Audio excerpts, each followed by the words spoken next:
The Galactic Summit on the neutral world of Virelis was meant to be a historic gathering of the unified species Concord. Representatives from over 200 civilizations had come together to discuss peace, share resources, and face a growing threat known as the Void Maw, a mysterious force that was swallowing entire star systems without warning. Among the delegations was a small human group, led by Captain Leo Hayes and his aide Dr. Maya Brooks. Humans were still new to the interstellar stage, often seen as loud, emotional, and far too young as a spacefaring species. Most aliens treated them with polite indifference or quiet amusement. The summit's main chamber, called the Grand Atrium of the Celestial Spire, stood at the heart of Virelis. Its walls shimmered with living crystal and the air hummed with soft energy.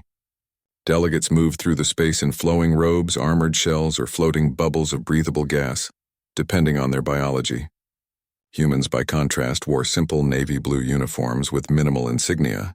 They stuck close to the edges, careful not to draw attention. Leo Hayes was tall for a human with tired eyes and a calm voice. He had spent most of his career mediating conflicts on Earth's orbital stations, not negotiating with beings who could reshape matter with thought. Maya Brooks, sharp and observant, carried a datapad that barely worked in the spire's strange fields. She kept glancing at the massive structure at the far end of the room, the obsidian throne. The throne sat alone on a raised dais, carved from a single piece of black stone that seemed to drink the light around it. Legend said it was forged from a meteorite older than most known civilizations. It had belonged to the first emperor, a being whose name had been lost to time but whose rule had once united dozens of warring species. The throne was said to respond only to a true sovereign, someone with the right spirit, not just power or bloodline. No one had activated it in over 3,000 years. It was now more of a relic than a seat of authority. During a formal reception held on the second evening of the summit, drinks and strange delicacies were served. The mood was tense but civil. Then Vex, the Zenthar ambassador, made his move. The Zenthar were tall, six-limbed beings with smooth, chitinous skin and voices like grinding stone. They prided themselves on order, discipline, and ancient lineage. They also disliked humans, seeing them as chaotic and disrespectful of tradition. Vex approached Leo with a slow, deliberate stride. His lower arms gestured toward the throne. "Captain Hayes," he said, his translator rendering the words in flat, emotionless English. "Your species claims to value courage. Prove it. Sit in the Emperor's throne." A ripple of laughter spread through the nearby delegates. Some recorded the moment on tiny hovering lenses. Others whispered behind veils or energy shields. It was clearly a joke, a way to embarrass the humans by reminding them of their place. No one expected Leo to actually do it. Even Maya shook her head slightly, her eyes wide with warning. But Leo hesitated only a second. He had learned long ago that backing down from a challenge in front of aliens often made things worse. With a small nod to Maya, he walked toward the dais. His boots clicked softly against the polished floor. The crowd parted silently, watching with a mix of curiosity and mockery. He reached the throne. It looked cold and heavy, its surface smooth but unnaturally dark. He turned and sat. For a heartbeat, nothing happened. Then the throne flared with golden light. A deep hum filled the chamber, vibrating through the floor and into the bones of everyone present. The black stone glowed from within, veins of gold spreading like roots across its surface. The air shimmered and a low chime echoed, clear, ancient, and undeniable. The light rose around Leo, not burning, but wrapping him in a soft radiance that made his shadow stretch long across the floor. The laughter died instantly. Vex stepped back, all six limbs stiff with shock. Maya dropped her datapad. Delegates froze mid-step, mid-bite, mid-whisper. Even the ambient hum of the spire seemed to pause in reverence. No one moved. No one spoke. The throne had accepted him. It made no sense. Humans had no empire. They had no divine right. They had barely left their home system 50 years ago. Yet the throne, silent for millennia, had chosen Leo Hayes, a man who had never ruled anything larger than a space station supply depot. The golden glow faded slowly, leaving only a faint warmth in the air. Leo stood up, confused and slightly dizzy. He looked around at the sea of stunned faces, some fearful, some awed, some furious. He didn't understand what had just happened, but he knew one thing for certain. His life would never be the same. Maya rushed to his side, her voice low and urgent. "Leo, what did you feel?" "Nothing," he whispered. "Just calm, like I belonged there." Back in their quarters later, the human delegation gathered in hushed panic. News of the event had already spread across the Concord network. Some called it a miracle. Others claimed sabotage. The Zenthar demanded an investigation, insisting the throne had been tampered with. But when a Vrathi warlord tried to sit in it the next morning, just to prove it was broken, the throne remained cold and dead. So did a Lumini elder, a Xylosian prince, and even a machine intelligence that projected its consciousness into a synthetic body. None of them triggered even a flicker. Only Leo could awaken it. That night, as he lay awake in his narrow bunk, Leo heard a faint sound, not with his ears, but in his mind. It was like a whisper made of starlight, speaking in no language yet somehow clear. It showed him images, a dark wave moving through space, stars winking out one by one, and a chain of ancient towers hidden in forgotten corners of the galaxy. The message was simple, urgent, and terrifying. The Void Maw was coming, and the throne had chosen him not as a joke, but as a shield. The morning after the throne's activation, the grand atrium of the Celestial Spire was sealed off by Concord guards. No one was allowed near the obsidian throne except for a small team of archivists from the Lumini, a gentle, light-skinned species known for their devotion to history and harmony. They moved slowly around the throne, scanning it with soft glowing instruments murmuring in their melodic tongue. Their leader, Elder Nira, finally turned to Leo and spoke in careful, translated English. "The throne has spoken. It recognizes you as the chosen regent." Leo didn't like the title. It sounded too grand for a man who still checked his boots for mud before entering meetings. But the archivists insisted the throne's judgment was final. According to ancient texts, the chosen regent was not a ruler in the usual sense, but a guide, one who could awaken the galaxy's forgotten defenses when the Great Silence returned. No one had taken those texts seriously in centuries. Now they did. Back aboard the human ship Horizon, docked in Varelli's orbital ring, tension filled the air. The crew moved quietly, avoiding Leo's gaze. Even Maya, usually direct and calm, seemed unsure how to act around him. She sat with him in the mess hall, stirring her coffee without drinking it. "They're calling you a prophet on 3 news nets," she said. "2 others say you're a fraud. The Zenthar are demanding your arrest for spiritual contamination." Leo rubbed his temples. "I didn't ask for this." "I know," Maya replied. "But the throne chose you. That means something, even if we don't understand it yet." Over the next few days, alien delegations began approaching Leo, not with mockery now, but with questions.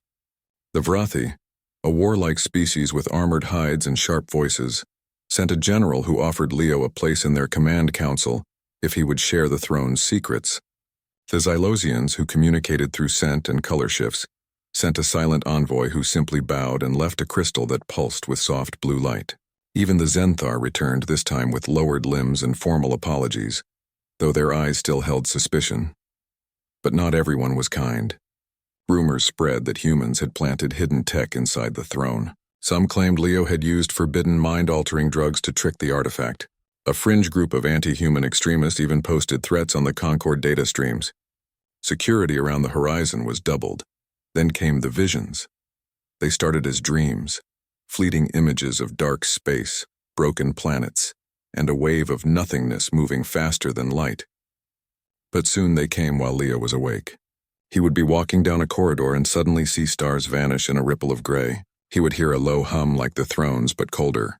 Each time the vision ended with the same symbol, a spiral with 7 points glowing faintly in deep space. Maya noticed his exhaustion. She ran scans, checked his vitals, even consulted a Lumine healer. Nothing was physically wrong. "It's not your body," the healer said gently. "It's your mind being used as a channel. The throne is showing you what is coming." Determined to understand, Leo and Maya requested access to the Spire's ancient archives. After days of negotiation, they were granted limited entry. Inside a chamber lined with floating memory stones, they found records of the first Emperor's final decree. He had not ruled through force, but through unity. When a great darkness threatened the galaxy long ago, he built a network of beacons, 7 in total, hidden on dead worlds and silent moons. These beacons, when activated in the right order, would form a shield against the void. The last entry was a warning. Only the one the throne accepts may awaken the chain. All others will bring silence sooner. Leo felt a chill. The spiral symbol from his visions matched the map of the beacon locations. The first one was on Kale 7, a barren moon once sacred to the first emperor's followers. It had been abandoned for over 2,000 years. Before they could act, the Zenthar made their move. Ambassador Corvex appeared before the full Concord Council, his voice sharp with accusation. This human has no right to the throne's power. He does not understand our laws, our history, or our balance. If he activates the beacons without wisdom, he may tear the galaxy apart. The council was divided. Some agreed with Corvex. Others argued that the throne's choice must be honored. In the end, no decision was made, but a silent race began. Every major faction now wanted to reach Kale 7 first. Leo knew they couldn't wait. That night, he and Maya gathered a small team. 2 engineers, a pilot named Jess Carter, and a linguist who could read ancient glyphs. They loaded the horizon with supplies and slipped away from Varelli's under the cover of a solar flare. As the ship jumped to warp, Leo looked out the viewport at the shrinking spire. He didn't feel like a regent or a hero. He just felt responsible. The journey to Kale 7 took 3 days. The moon was gray and lifeless, its surface cracked by ancient quakes. Dust storms swirled in slow motion under a dim red sun. Scans showed a structure buried beneath the largest crater, a spire just like in Leo's visions. They landed near the crater's edge. The air was thin but breathable with filters. As they climbed down into the dust, the ground trembled slightly. Jess checked her scanner. There's energy down there, old but active. At the center of the crater stood a stone arch, half buried. Carved into it was the 7-point spiral. Leo stepped forward. The moment his hand touched the stone, the ground split open, revealing a staircase leading down. Inside, the air was still. Walls glowed with faint runes. At the bottom of the stairs stood the beacon, a tall, slender tower of the same black stone as the throne. It pulsed once as Leo approached, as if recognizing him. He placed both hands on it. Light exploded outward, not blinding, but warm and golden. The beacon rose from the ground, unfolding like a flower made of starlight. A tone echoed across the moon, then through space itself. Far away, on other worlds, other beacons flickered in response. Back on the horizon, alarms blared. "Something's happening," Jess shouted. All 7 beacon locations just lit up on long-range scans. "They're sinking." Maya stared at the screen, eyes wide. "You didn't just wake one beacon, Leo. You started the whole chain." As the ship lifted off, Leo looked back at the glowing spire. He didn't know what came next, but he knew one thing for sure. The galaxy was watching, and the joke was long over. News of the beacon's activation spread faster than any ship could fly.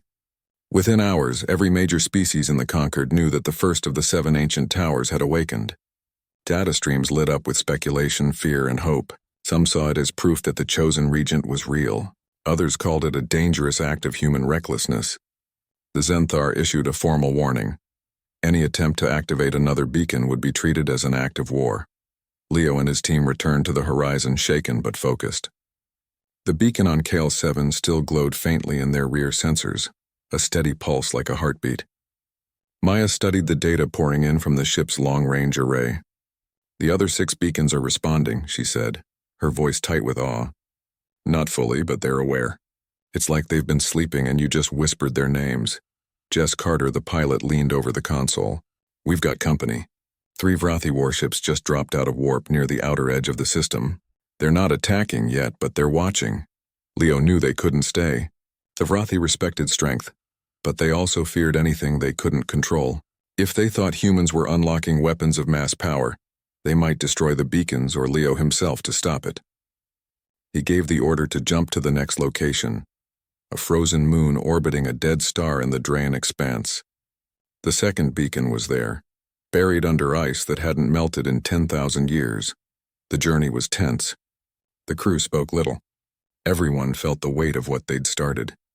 Leo spent most of his time in the observation deck, staring at the stars, trying to quiet the hum in his mind. The throne's whispers had grown stronger since Kale 7. Now they came as clear images. The void maw wasn't just empty space, it was alive. It fed on chaos, on fear, on broken connections between beings. The beacons didn't fight it with force. They fought it with unity. When they arrived at the Drayan expanse, the system was dark and cold. The moon, called Vesh 9, was a ball of ice wrapped in perpetual night.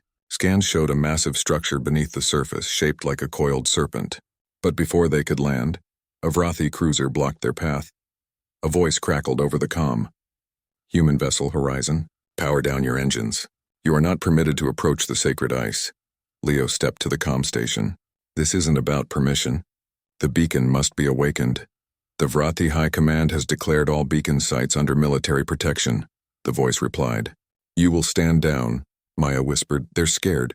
They think you'll give the power to Earth." Leo took a breath. "Tell them I'm not here for Earth, I'm here for everyone." He opened a full-channel broadcast not just to the Vrathi ship, but to every listening ear in the sector. "My name is Leo Hayes. I didn't ask for this role, but the throne chose me because I'm willing to protect all of you, not just my own kind. The Void Maw doesn't care if you're Vrathi, Zenthar, or human. It will take you all. The beacons are the only defense we have. Let me do what I was chosen to do." Silence followed. Then slowly the Vrathi cruiser moved aside. They landed on Vesh 9 in a storm of frozen nitrogen. The cold bit through their suits, but the beacon's energy kept the immediate area warm. Deep in the ice cavern, they found the second tower, this one made of crystal instead of stone. It shimmered like frozen lightning. Leo touched it, and light burst through the ice, turning the whole moon into a glowing blue jewel. Again the chain reacted. 2 beacons now pulsed in harmony, sending waves of calm energy across nearby systems.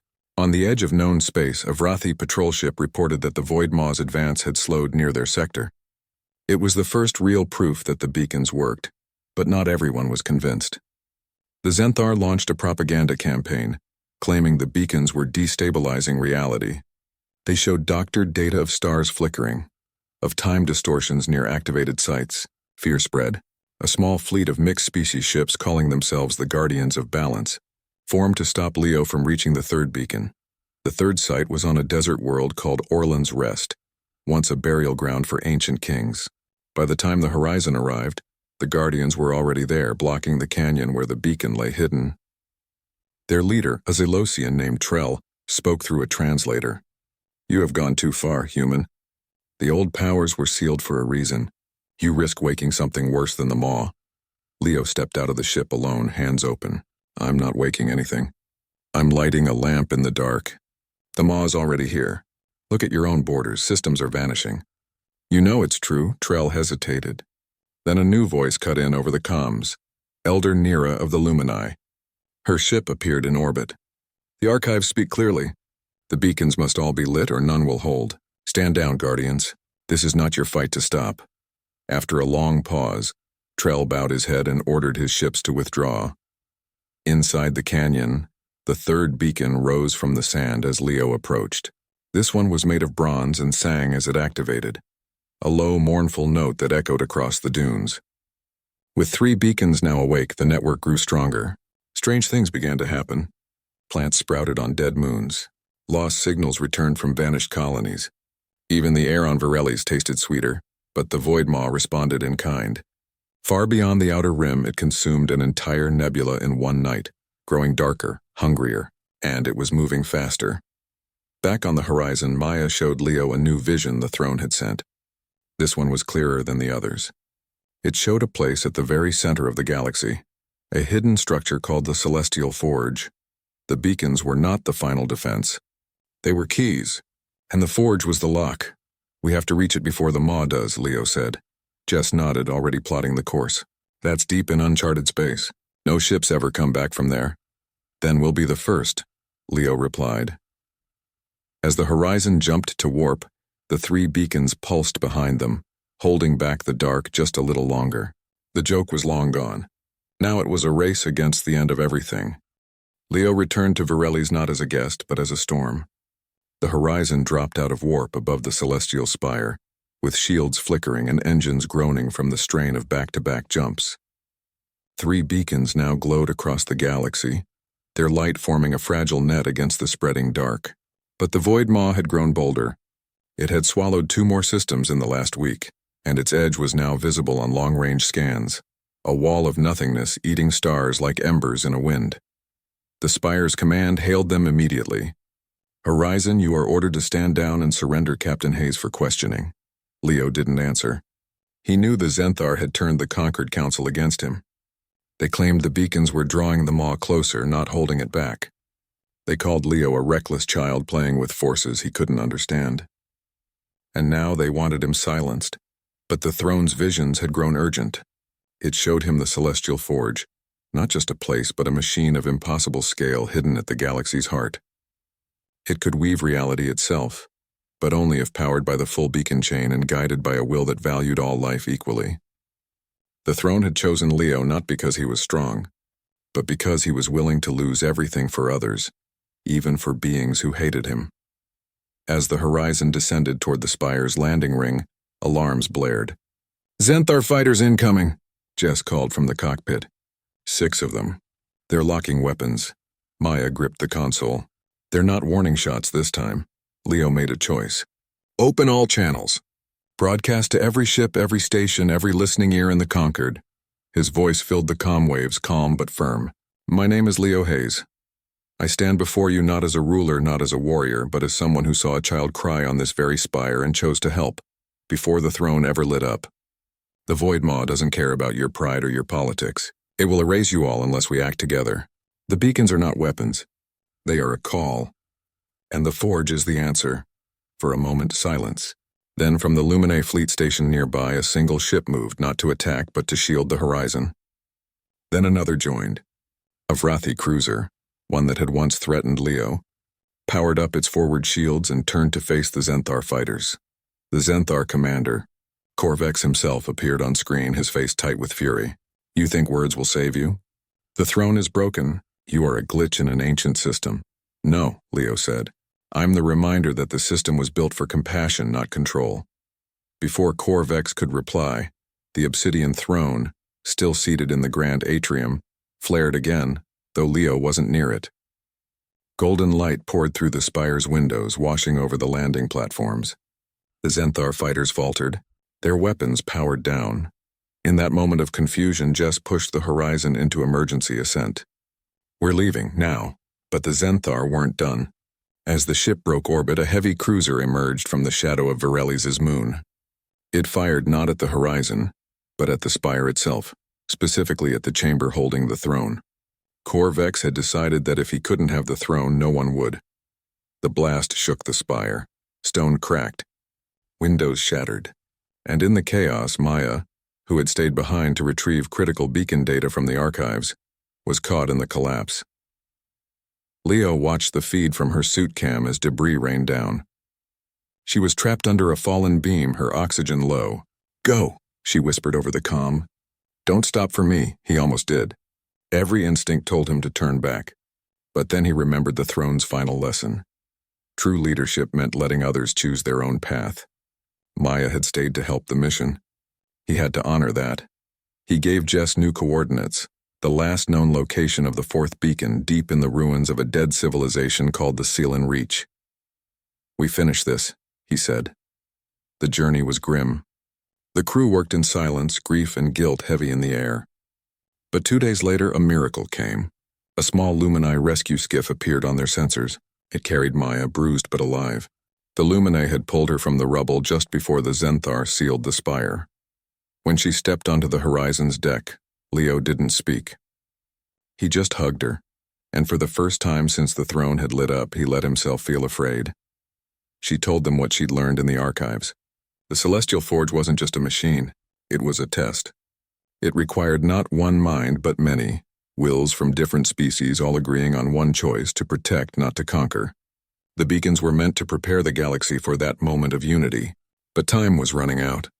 The Maw was now only weeks away from the inner systems. With Maya back, they activated the 4th beacon on a floating island in the Sealan Reach. This one was made of living wood, and it bloomed with silver leaves as it rose. The network grew stronger. Stars near the Maw's edge stopped vanishing. Hope returned, but the Zenthar struck again. This time they didn't send fighters. They sent a virus, a data plague designed to corrupt the beacon signals. For hours the Horizon's systems glitched. The beacons flickered. Leo felt the throne's voice in his mind grow weak. Then Maya found the flaw. The virus couldn't touch the core frequency. the one tied to Leo's own heartbeat, the one the throne had synced to on day one. She rerouted the signal through his biorhythm. The beacons stabilized.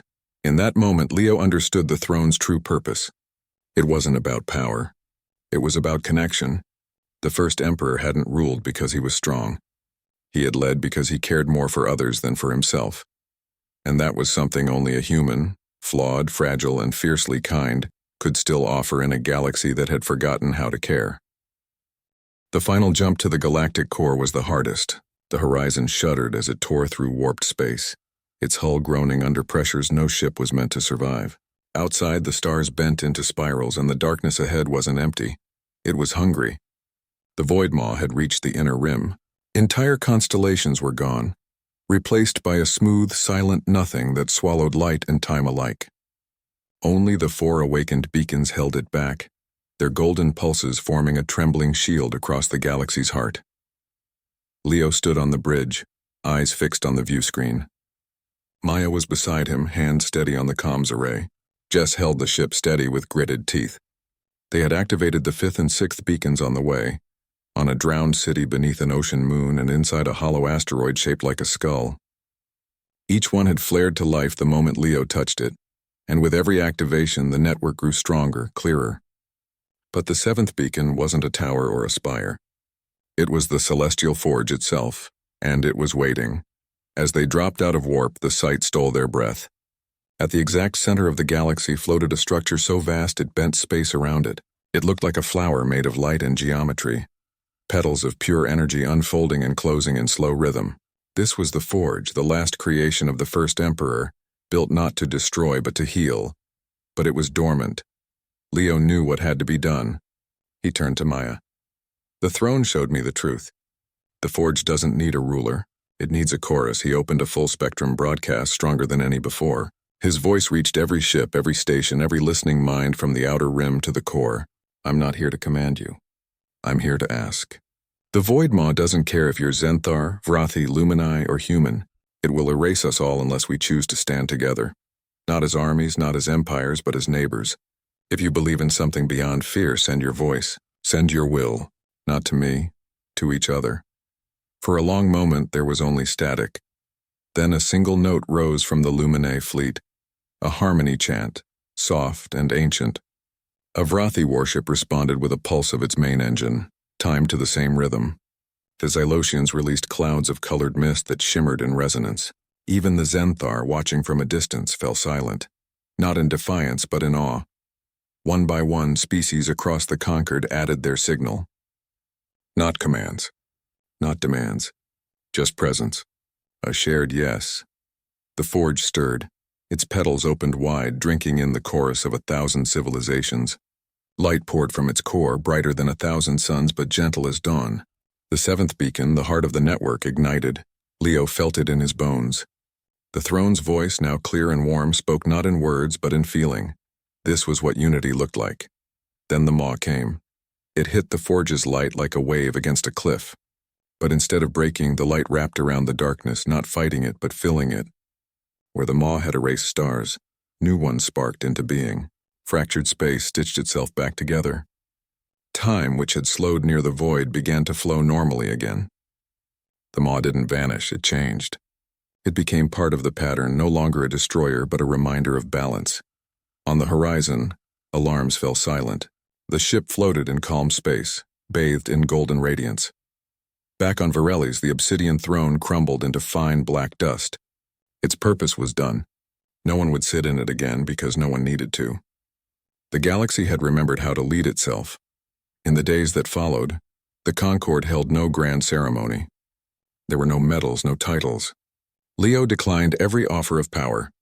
He asked only for one thing, that humans be seen not as jokes or threats but as equals. He and Maya returned to Earth. The sky looked the same, blue, wide, full of clouds. But everything had changed. News of the forge spread. Children drew pictures of beacons in school. Old enemies shared star charts. The galaxy didn't become perfect overnight, but it began to listen. Years later, Leo would sit on his porch at sunset, watching fireflies blink in the garden.